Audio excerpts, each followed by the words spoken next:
अभी आपने देखा कि 110 आईपीसी में कौन सी सिचुएशन थी। तो एक अगर कंक्रीट एक बेसिक सा मैं आपको शब्द बताऊं, इसके कारण आप 110 आईपीसी को याद रख सकते हैं और दूसरी सेक्शन से उनको डिफरेंशिएट कर सकते हैं। वो वर्ड है दोस्तों मेंस रिया। ध्यान देना कि 110 आईपीसी में जो प्रिंसिपल ऑफेंडर था उसका मेंस रिया डिफरेंट था, एक्ट सेम था। प्रिंसिपल ऑफेंडर ने एक्ट वही किया था जो एक्ट अबेटर ने अबेट किया था, लेकिन मेंस रिया अलग था, डिफरेंट मेंस रिया के साथ किया था। लेकिन अब 111 में ध्यान देना, कंफ्यूजन में यही दूर कर देता हूं शुरू में कि 111 में मेंस रिया सेम है, 111 में मेंस रिया सेम है। ध्यान देना, मेंस रिया डिफरेंट नहीं है प्रिंसिपल ऑफेंडर का, लेकिन जो उसने एक्ट किया वो एक्ट डिफरेंट था। तो एक डिफरेंस सेक्शन 110 और 111 आईपीसी का। तो अभी आप समझ गए होंगे कि 110 आईपीसी में मेंस रिया डिफरेंट थे अबेटर के एंड प्रिंसिपल ऑफेंडर के, और एक्ट सेम था। लेकिन जब 111 आईपीसी आप देखेंगे तो फ्रेंड्स यहां पर मेंस रिया सेम है, एक्ट डिफरेंट हुआ है, एक्टस रिया डिफरेंट हो गया। तो फ्रेंड्स पहले में आपको 111 की जो बेयर एक्ट में लैंग्वेज लिखी है वो पढ़ के मैं आपको बताता हूं। फ्रेंड्स जब भी आप लॉ पढ़ें तो बेयर एक्ट की लैंग्वेज आप जरूर पढ़ें। तो हो सकता है कि जो मैंने बताया उससे डिफरेंट मीनिंग भी आपको मिल जाए कोई, तो एक बहुत अच्छी इंटरप्रिटेशन आपको भी मिल सकती है। लॉ में कोई लिमिट नहीं है फ्रेंड्स।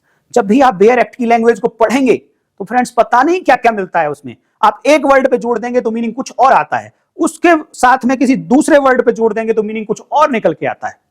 इसलिए जो अच्छे स्टूडेंट्स होते हैं, जो अच्छे लॉयर्स होते हैं, वो बुक खोल के बेयर एक्ट की लैंग्वेज को पढ़ने में कभी नहीं शर्माते, बल्कि वो आंसर देने से पहले बुक को रेफर करना पसंद करते हैं, और करना भी चाहिए। तो सबसे पहले मैं आपको बताता हूं 111 आईपीसी की लैंग्वेज क्या कहती है फ्रेंड्स। तो 111 आईपीसी का जो हेडिंग है वो हेडिंग आप देख लें, liability of abettor when one act is abetted and different act done. तो फ्रेंड्स यहां पे देखो हेडिंग से ही पता चलता है कि हम यहां पर पनिशमेंट नहीं है। आप 110 आईपीसी का हेडिंग पढ़ लेना, शुरुआत ही पनिशमेंट से होती है, लेकिन 111 आईपीसी में पनिशमेंट वर्ड आपको नहीं मिलेगा। क्यों? क्योंकि 111 में पनिशमेंट दी ही नहीं गई। 111 तो जैसे कि सेक्शन 34 आईपीसी लायबिलिटी डिसाइड करती है, उसी तरीके से सेक्शन 111 आईपीसी भी अबेटर की लायबिलिटी डिसाइड करती है कि अबेटर को क्या पनिशमेंट मिलनी चाहिए, किस ऑफेंस के अबेटमेंट की पनिशमेंट मिलनी चाहिए। तो यहां पर ये लायबिलिटी है। दूसरा डिफरेंस 110 और 111 में फ्रेंड्स की 110 में पनिशमेंट बताया गया था, बट 111 में लायबिलिटी बताई गई है, पनिशमेंट नहीं बताई गई। तो लायबिलिटी किसकी? अबेटर की, प्रिंसिपल ऑफेंडर की नहीं। प्रिंसिपल ऑफेंडर की तो वही लायबिलिटी होगी जो एक्ट उसने किया है, लेकिन यहां पर हम चेक कर रहे हैं लायबिलिटी अबेटर की। तो देखिए फ्रेंड्स, लायबिलिटी ऑफ अबेटर कब? अब सिचुएशन क्या है यहां पर? मैंने आपको पीछे एक एग्जांपल दिया कि वही एक्ट किया गया था जो अबेट किया गया था, लेकिन इंटेंशन अलग थी, मेंस रिया अलग था। अब यहां पे सिचुएशन चेंज होगी फ्रेंड्स। मेंस रिया सेम होने के बावजूद एक्ट जो अबेट किया गया था, वन एक्ट इज अबेटेड, एक एक्ट तो अबेट किया गया था, लेकिन जो एक्ट किया प्रिंसिपल ऑफेंडर ने वो डिफरेंट था। ऐसी सिचुएशन में अबेटर की लायबिलिटी क्या होगी? तो इसके अंदर फ्रेंड्स दो सिचुएशन बनती हैं सेक्शन 111 में डिफरेंट एक्ट को लेकर। यहां पे जो डिफरेंट एक्ट ये कहा गया, इसको लेकर दो सिचुएशन बनती हैं। नंबर एक सिचुएशन कि जो एक्ट अबेट किया गया था वो हुआ ही नहीं, कोई बिल्कुल दूसरा एक्ट हो गया। और दूसरी सिचुएशन ये बनती है कि जो एक्ट अबेट किया गया था वो तो हुआ ही हुआ, उसके साथ में कोई दूसरा डिफरेंट एक्ट भी हो गया। तो हमें यहां पर जो लायबिलिटी डिसाइड करनी है अबेटर की, उस दूसरे एक्ट के लिए करनी है जिसका अबेटमेंट उसने नहीं किया था 111 के अकॉर्डिंग। तो इसकी लैंग्वेज देखें, आप पढ़ें, ये कहता है when an act is abetted, एक एक्ट अबेट किया गया, एंड और डिफरेंट एक्ट इज डन, एक एक्ट अबेट किया लेकिन दूसरा एक्ट कर दिया गया। The abettor is liable for the act done. उन्होंने कहा है कि जो अबेटर की लायबिलिटी होगी वो जो एक्ट कर दिया था डिफरेंट एक्ट, उसके लिए अबेटर लायबल होगा। इन द सेम मैनर, किस तरीके से लायबल होगा? In the same manner and, same तरीके से लायबल होगा and to the same extent as if, मानो ही हैड डायरेक्टली अबेटेड, मानो कि उसने ये जो डिफरेंट एक्ट हुआ है इसी डिफरेंट एक्ट को डायरेक्टली अबेट किया था अबेटर ने, ऐसा माना जाएगा। लेकिन अभी केवल इतना कह देने मात्र से सेक्शन 111 कंप्लीट नहीं होती। क्यों? क्योंकि उसके अंदर एक प्रोवाइजो दिया गया है। देखिए, जो एक्ट अबेट किया गया था और जो एक्ट हुआ, इन दोनों में एक रिलेशन होना चाहिए, और वो रिलेशन कहां बताया गया है? वो रिलेशन ही प्रोवाइजो में बताया गया है। अगर उन दोनों एक्ट के बीच में ये रिलेशन जो प्रोवाइजो में बताया गया नहीं है, तो फ्रेंड्स फिर 111 के अकॉर्डिंग अबेटर उस डिफरेंट एक्ट के लिए लायबल नहीं होगा। उसके एग्जांपल दूंगा, मैं बहुत अच्छे से क्लियर करूंगा, वीडियो लास्ट तक देखते रहना, चैनल को सब्सक्राइब कर लो, और बहुत सारी वीडियो ऐसी ही आएंगी, आपको तुरंत मिलती रहे सारी वीडियो। तो वो रिलेशन क्या है? जो एक एक्ट से दूसरे एक्ट तक जाएगा तभी 111 एप्लीकेबल होगी। तो प्रोवाइजो में बताया गया friends, provided that the act done, ये जो एक्ट डन लिखा है ये वो एक्ट है जो डिफरेंट एक्ट था। ये act done was a probable consequence, ये इसका कीवर्ड है प्रोवाइजो का, जो आपको याद रखना है।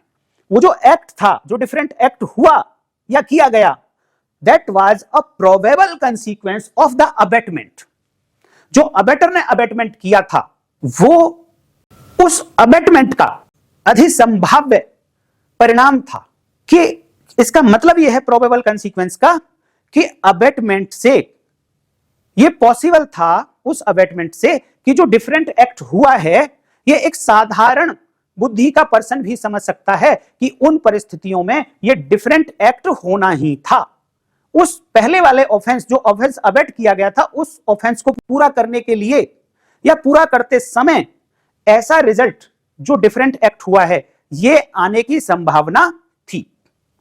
अगर ऐसी संभावना थी उस डिफरेंट एक्ट की, तो अबेटर लायबल होगा इस डिफरेंट एक्ट के लिए, और अगर ऐसी संभावना नहीं थी तो फिर डिफरेंट एक्ट जो हो गया इसके लिए अबेटर लायबल नहीं होगा। जैसे एक एग्जांपल बताता हूं मैं आपको। एक अबेटर है ए, ये दो लोगों को अबेट करता है, बी और सी को। और किस बात के लिए अबेट करता है? वो कहता है कि आप जेड के घर में जाओ, हाउस ब्रेकिंग करो, उसके घर का ताला तोड़कर उसके अंदर घुसो, और वहां से आप फिर रॉबरी करके सामान की ले आओ। और साथ में वो दोनों को आर्म्स भी प्रोवाइड करा देता है उस रॉबरी को कमिट करने के लिए। फ्रेंड्स, यहां पर अबेटमेंट क्या किया ए ने? रॉबरी करने का। तो अब यहां देखें कि जब बी एंड सी जेड के घर में घुसे, हाउस ब्रेकिंग कर दिया और जेड के घर में घुस गए रॉबरी करने के लिए। जब वो रॉबरी कर रहे थे और रॉबरी करके जब सामान को लेके चले, तो वो जो घर के मेंबर थे वो जाग गए। उन्होंने बी और सी को रोकने की कोशिश की। तो बी और सी को लगा कि शायद ये घर के मेंबर इनको रोक लेंगे और पकड़ लेंगे, और फिर वो पुलिस के हवाले कर सकते हैं, इनकी पिटाई भी कर सकते हैं। तो रॉबरी पूरी नहीं होगी अगर ये पकड़े गए। तो बी और सी क्या करते हैं? वो आर्म जो ए ने दिया था, उस आर्म्स को यूज करते हुए घर के मेंबर का मर्डर कर देते हैं। तो यहां पर एक डिफरेंट एक्ट, देखिए ध्यान देना कि ए ने बी और सी को मर्डर करने के लिए अबेट नहीं किया था, उन्होंने केवल रॉबरी करने के लिए अबेट किया था। तो अब क्वेश्चन ये आता है, क्या ए की लायबिलिटी मर्डर के लिए भी होगी? तो सेक्शन 111 आईपीसी को आप अगर ध्यान दें तो वो कहता है one act is abetted, in this example robbery was abetted, but a different act is done, different act in this example is murder. तो here murder is done in addition to robbery. Now question is whether A is liable for the commission of murder by B and C. A कह सकता है कि मैंने तो murder को करने का अबेटमेंट ही नहीं किया था, तो मुझे मर्डर की पनिशमेंट क्यों दी जा रही है? तो 111 ये कहती है कि जो एक्ट अबेट किया था रॉबरी और जो एक्ट हो गया मर्डर, उन दोनों में एक रिलेशन है कि रॉबरी का प्रोबेबल कंसीक्वेंस था अबेटमेंट का प्रोबेबल कंसीक्वेंस था कि हो सकता है कि वहां जब कोई रोकेगा रॉबरी करते हुए और जब बी एंड सी को लगेगा कि रॉबरी कंप्लीट नहीं होती तो यह संभावना है कि वो मर्डर भी कर सकते हैं, चोट भी पहुंचा सकते हैं, कुछ और भी कर सकते हैं।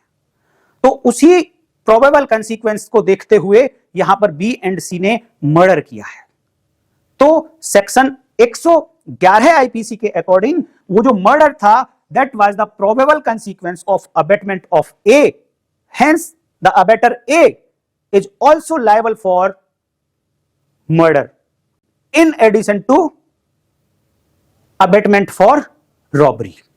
यहीं पे दूसरा एग्जांपल फ्रेंड्स, एक अबेटर है ए, उसने बी को अबेट किया, बी प्रिंसिपल ऑफेंडर है, बी को अबेट किया कि तुम जाओ और जेड के घर में आग लगा के आ जाओ। किस बात के लिए अबेटमेंट किया है फ्रेंड्स? आग लगाने के लिए, घर को डैमेज करने के लिए अबेट किया है। अब उस अबेटमेंट के कंसीक्वेंस में बी जाता है और जेड के घर में आग लगा देता है, और आग लगाने के बाद वो मौका मिलते ही उसने देखा कि यहां तो आईफोन भी रखा है, वो उस आईफोन को चुरा लाता है। तो यहां पर अब अबेटर का यह पता लगाना है कि जो बी ने चोरी की, जो प्रिंसिपल ऑफेंडर ने एक डिफरेंट एक्ट किया, वो एक्ट तो किया ही किया उसने, जो अबेट किया था वो एक्ट तो किया ही किया, साथ में एक डिफरेंट एक्ट और करके आया है चोरी का। तो क्या अबेटर उस चोरी के ऑफेंस के लिए भी लायबल होगा? यह चीज चेक करने के लिए प्रोबेबल कंसीक्वेंस का जो रिलेशन है, जो ब्रिज बनाता है दोनों एक्ट के बीच में, वो है प्रोबेबल कंसीक्वेंस, उसको चेक करेंगे। तो ये देखिए दोस्त कि घर में आग लगाने का चोरी से कोई लेना देना नहीं है। उसने जो अबेटमेंट किया था, वो जो घर में आग लगाना था, वो बिना चोरी किए पूरा हो सकता था, लेकिन पहले वाले एग्जाम्पल में बिना मर्डर किए वो रॉबरी पूरी नहीं हो रही थी। तो वहां पे तो रॉबरी और मर्डर के बीच में प्रोबेबल कंसीक्वेंस का ब्रिज था, लेकिन इस एग्जाम्पल में हाउस में आग लगाने का और चोरी करने के बीच में यह प्रोबेबल कंसीक्वेंस वाला ब्रिज नहीं है। जो थेफ्ट है वो घर में आग लगाने का प्रोबेबल कंसीक्वेंस नहीं है, और अगर प्रोबेबल कंसीक्वेंस नहीं है तो अबेटर केवल और केवल घर में आग लगाने के अबेटमेंट के लिए ही लायबल होगा, थेफ्ट के लिए लायबल नहीं होगा, क्योंकि यहां पर अब उसने एक डिफरेंट इंटेंशन से काम किया। तो सेक्शन 110 एप्लीकेबल हो जाएगी, और वो डिफरेंट इंटेंशन मेंस रिया ही डिफरेंट हो गया, तो फिर अब इसको पनिशमेंट थेफ्ट की अबेटर को नहीं मिलेगी। एक तीसरा एग्जांपल जो मैंने आपको बताया था कि यहां पर दो सिचुएशन है, कि एक तो हो सकता है कि अबेट पहले वाला जो अबेटमेंट किया था अबेटर ने, वो एक्ट हुआ ही नहीं, टोटली डिफरेंट एक्ट हो गया। और यहां पर मैंने जो दोनों एग्जांपल आपको दिए वो एग्जांपल हैं फ्रेंड्स जहां पर जो अबेटेड एक्ट था वो तो हुआ ही हुआ, उसके एडिशन कुछ और एक्ट भी हो गए। तो उन एक्ट के लिए क्या लायबिलिटी थी? अब नेक्स्ट एग्जांपल जिसमें यह पता चलेगा कि टोटल डिफरेंट एक्ट हो गया, उस सिचुएशन में अबेटर की क्या लायबिलिटी होगी। तो एग्जांपल है, ए अबेटर है और बी एक बच्चा है जो प्रिंसिपल ऑफेंडर है। ए ने अबेट किया बी को कि तुम जाओ, जेड जो खाना खा रहा है उस जेड के खाने में जाके जहर मिला दो। जहर मिलाने का अबेटमेंट किया है ए ने। अब बच्चा है, वो उसी अबेटमेंट में जाता है जहर लेकर जो ए ने बच्चे को दिया। अब जेड के बराबर में ही एक वाई है जो वो भी खाना खा रहा है। अब बच्चा बाय मिस्टेक क्या करता है, क्योंकि प्रॉक्सिमिटी जेड की और वाई की बहुत नजदीक है, तो बच्चा क्या करता है, जेड के खाने में जहर मिलाने की बजाय वाई के खाने में जहर मिला देता है और वाई मर जाता है। यहां पर एक्ट किया, यहां पर अबेटमेंट किया था ए ने जेड के खाने में जहर मिलाने का, लेकिन बच्चा है उधर जेड और वाई दोनों पास पास बैठ के खाना खा रहे हैं, तो उसने एक टोटल अलग, उसने कंप्लीटली डिफरेंट एक्ट कर दिया और वाई के खाने में जाकर जहर मिला दिया, और जिससे वाई की डेथ हो गई। तो अब क्वेश्चन ये आता है, क्या वाई की डेथ के लिए अबेटमेंट करना इस अबेटर की लायबिलिटी होगी? तो फिर से 111 यही कहती है, क्योंकि अबेटेड एक्ट से डिफरेंट एक्ट हुआ है। तो यहां पर जो ब्रिज है दोनों के बीच का, क्या वो ब्रिज अवेलेबल है? बोले तो प्रोबेबल कंसीक्वेंस का रिलेशन क्या इसमें है? तो फ्रेंड्स है।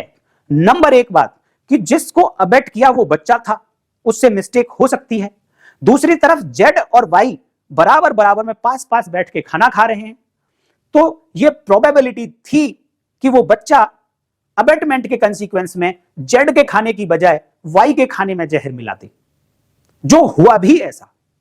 तो प्रोबेबल कंसीक्वेंस था वाई के खाने में जहर का मिलना, इसलिए अबेटर की लायबिलिटी होगी कि उसने माना यही जाएगा कि जैसे कि अबेटर ने डायरेक्टली वाई को मारने के, वाई के खाने में ही जहर मिलाने का अबेटमेंट किया था। तो यहां पर ए अबेटर ये नहीं कह सकता कि मैंने वाई के खाने में जहर मिलाने का अबेटमेंट नहीं किया था, इसलिए मुझे उसकी पनिशमेंट नहीं दी जाए। तो यह था सेक्शन 111। फ्रेंड्स, 110 और 111 का कंपैरिजन मैं अलग से भी बताऊंगा। उम्मीद करता हूं कि आपको 110 एंड 111 का डिफरेंस समझ आ गया होगा। बेसिक डिफरेंस है कि नंबर एक बात कि 110 आईपीसी में मेंस रिया डिफरेंट है और 111 आईपीसी में एक्टस रिया डिफरेंट है। और 110 में मेंस रिया डिफरेंट था बट एक्टस रिया सेम था। इतनी सी बात को भी अगर आप ध्यान रखेंगे तो आपके जवाब में गलती नहीं होगी। और 111 आईपीसी केवल लायबिलिटी की सेक्शन है और 110 आईपीसी पनिशमेंट भी बताती है। हालांकि वो पनिशमेंट 109 के अकॉर्डिंग ही मिलेगी बट पनिशमेंट बताती है।